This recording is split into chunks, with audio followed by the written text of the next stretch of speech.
একটা ছোট ভুল আর তার জেরে বড় সমস্যা। কাগজ জমা হয়নি, সময় পেরিয়ে গেছে, অথবা আদেশে রয়েছে সামান্য ভুল।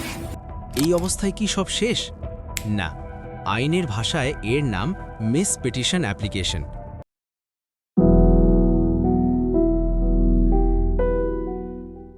প্রিয় দর্শক বন্ধুরা, আজকের এই ভিডিওতে আমরা আলোচনা করব একটি খুব গুরুত্বপূর্ণ বিষয়, অনেকের কাছেই অপরিচিত বিষয়, তা হলো মিস পিটিশন। অনেক সময় দেখা যায় ভুল আদালতে মামলা দায়ের হয়েছে, ভুল নম্বর দেওয়া হয়েছে, ভুল পক্ষের নাম লেখা হয়েছে, অথবা মামলা করার সময় বড় কোনো টেকনিক্যাল ভুল হয়ে গেছে। এই ভুলগুলো ঠিক করার জন্যই দরকার পড়ে মিস পিটিশন। চলুন আমরা সহজভাবে বিষয়টি বুঝে নিই। মিস পিটিশন কি? মিস পিটিশন মানে হলো আদালতে দায়ের করা কোনো মামলায় যদি ভুল, অসঙ্গতি বা টেকনিক্যাল ত্রুটি থাকে, সেই ভুল সংশোধনের জন্য আদালতে যে আবেদন করা হয় তাকেই বলা হয় মিস পিটিশন। সহজ কথায় বললে, মামলায় ভুল হয়ে গেছে, সেই ভুলটা ঠিক করে দিন, এই আবেদন হলো মিস পিটিশন। এটা কোনো নতুন মামলা নয়, এটা মূল মামলার সঙ্গে যুক্ত একটি সংশোধনী আবেদন। কী ধরনের ভুল হলে বা কেন মিস পিটিশন করা হয়? 1 নম্বর, মামলার নম্বর ভুল লেখা হয়েছে। 2 নম্বর, বাদী বা বিবাদী নামের বানান ভুল। 3 নম্বর, বাবার নাম বা ঠিকানা ভুল। 4 নম্বর, ভুল ধারা বা সেকশন উল্লেখ করা হয়েছে।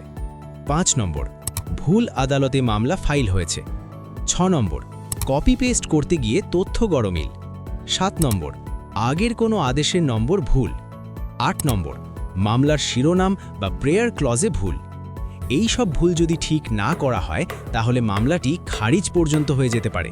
তাই ভুল বুঝতে পারলেই দেরি না করে মিস পিটিশন করা খুব জরুরি। ভিউয়ার্স, এই মিস পিটিশন কোথায় করা হয়?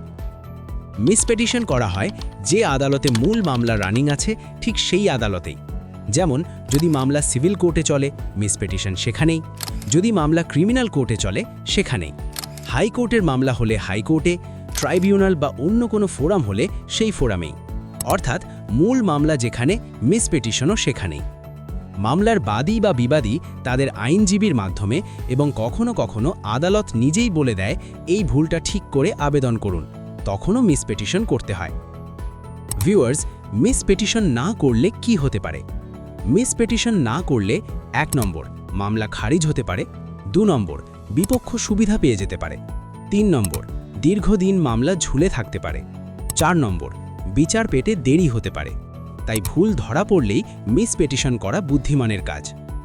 শেষ কথা, প্রিয় দর্শক বন্ধুরা, আইনি লড়াই মানেই শুধু যুক্তি নয়, সঠিক কাগজপত্র আর সঠিক তথ্য সমান জরুরি।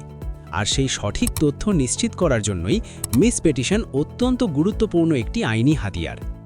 আপনি যদি কোনো মামলায় জড়িত থাকেন এবং দেখেন কোথাও ভুল হয়েছে, তাহলে দেরি না করে আইনজীবীর সঙ্গে কথা বলে মিস পিটিশন করুন। এই ভিডিওটি যদি উপকারে আসে, লাইক করুন, শেয়ার করুন আপনার বন্ধুদের সঙ্গে, আর এমনই সহজ ভাষায় আইনি বিষয় জানতে চ্যানেলটি সাবস্ক্রাইব করতে ভুলবেন না। ধন্যবাদ।